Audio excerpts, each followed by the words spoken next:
پیغمبر خدا گفتن روز قیامت خداوند با 4 نفر 4 گروه را متهم می سازد.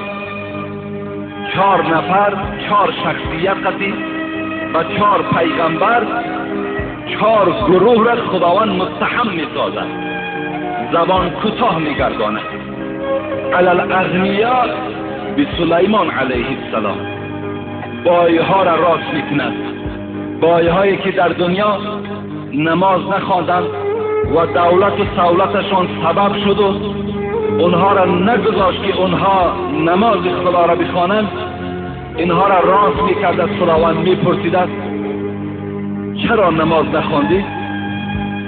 این شخصی با دولتی که بی نماز از دنیا گذشته است میگفت است چی میگفت است؟ میگفت است پروردگارا ملکی زیاد داشتم، دولتی زیاد داشتم، بی نهایت دولتم هیچ حد کنار نداشت، از این خاطر به حساب امونها وابسته بودم، با توادب امونها وابسته بودم، نماز نخواندم.